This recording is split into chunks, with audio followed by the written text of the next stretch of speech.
ফুচকা খাবো তোমাকে নিয়ে। হ্যাঁ হ্যাঁ, সময় পেলে মাঝে মাঝে দূরে কোথাও যাবো। শ্রাবণী, তোর তো টাকা দেখি।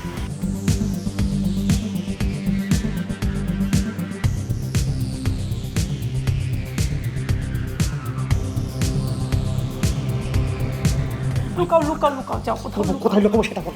একটা কাজ করো, ওয়াশরুমে যাও, বাথরুমে যাও, বাথরুমে যাও, যাও যাও বাথরুমে যাও।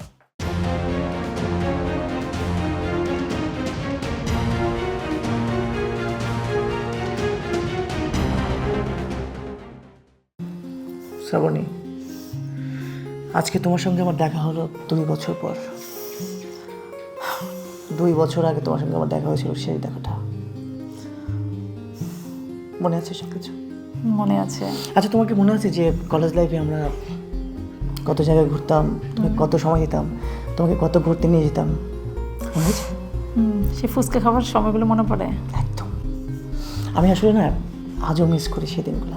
আমি অনেক মিস করি। কী করবো, তারপর আমার ব্যবসা বাণিজ্য নিয়ে আছে। অবশ্য তোমাকে অনেকদিন খুঁজেছে কিন্তু তোমাকে পাইনি। এখন বল, তোমার কেমন যাচ্ছে দিনকাল? আর আমার সময়টা, সকালে ঘুম থেকে উঠছি, খাচ্ছি, ওর জন্য নাস্তা রেডি করছি, ও অফিসে চলে যাচ্ছে, যথারীতি কাজ নিয়ে বিজি, ও ওর অফিস নিয়ে বিজি।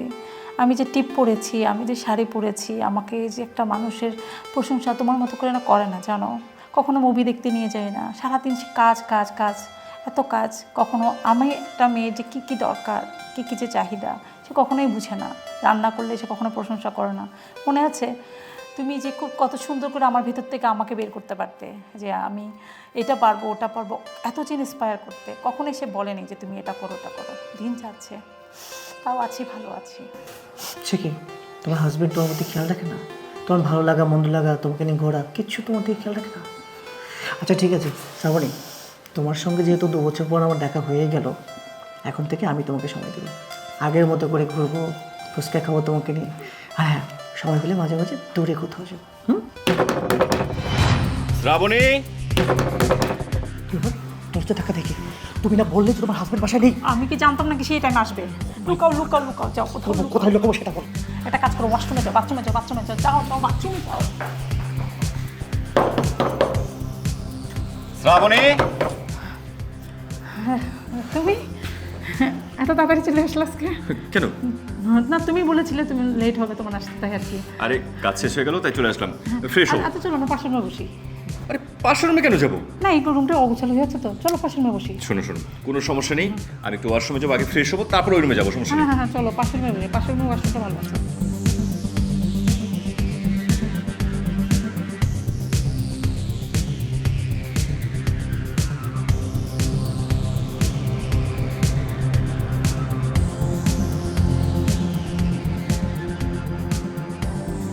কি ব্যাপার, গেল কই?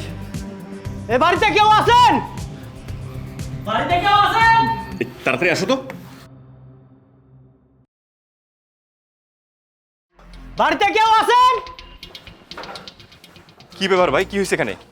ভাই, আপনার বাসায় একটা মেয়ে ঢুকছে, আপনি দেখছেন? কি বলতেছেন?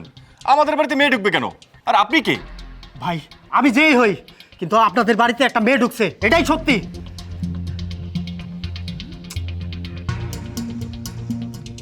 এই এই মেয়ে, এদিকে এসো। আরে এদিকে এসো। হ্যাঁ, এই মাইয়াটাই তো। কি হলো, দাঁড়িয়ে আছো কেন? আসো।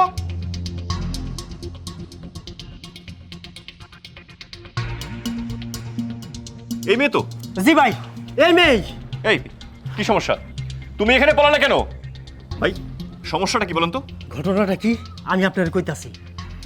এর হাজবেন্ড থাকা সত্ত্বেও সে আরেকটা পরপুরুষের সাথে পরকীয় করে। আমার হাতে নাতে ধরা খাইছে, দুইটাই দুই দিকে দৌড়ায়া, আর এইটাই আইছে আপনাকে বাড়ির ভিতরে। কি পরকীয়া?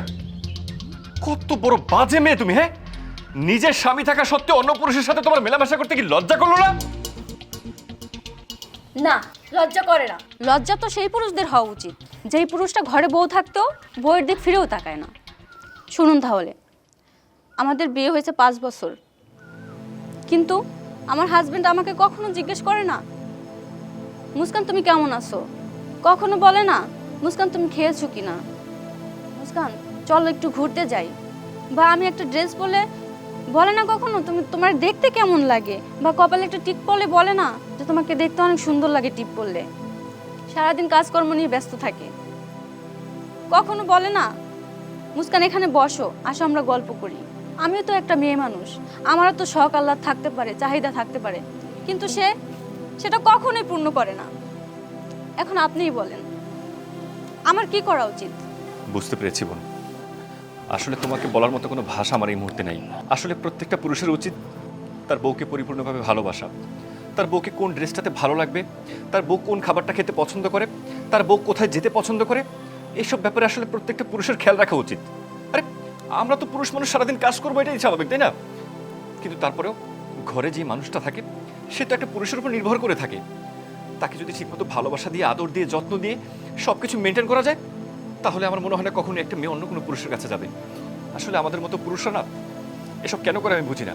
যাই হোক ভাই, আপনি তো নিজের চোখে সব কিছু দেখলেন, সব কিছু শুনলেন।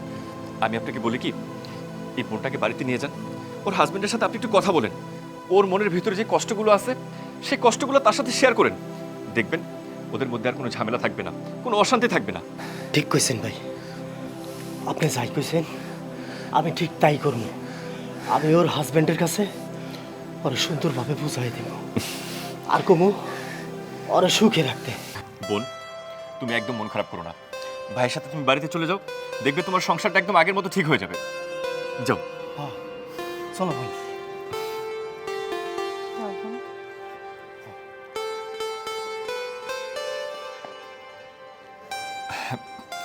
আসলে আমিও তোমার সাথে অনেক অন্যায় করে ফেলেছি।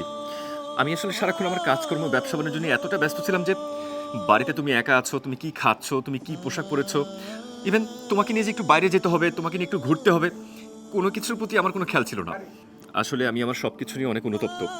আমি আমার কাজকর্ম, ব্যবসা বাণিজ্য নিয়ে এতটা ব্যস্ত ছিলাম যে বাড়িতে আমার বউকে ঠিকমতো সময় দিতে হবে, তার সকালাত পূরণ করতে হবে, তাকে নিয়ে একটু বাইরে ঘুরতে যেতে হবে, কোনো কিছুই আমার মাথায় ছিল না। আমি সারাক্ষণ আমার টাকা পয়সা, কাজকর্ম নিয়ে এতটা ব্যস্ত ছিলাম। আসলে আমার উচিত ছিল আমার কাজকর্ম, ব্যবসা বাণিজ্য সব কিছুর পরে আমার বউকে ঠিকমতো সময় দেওয়া।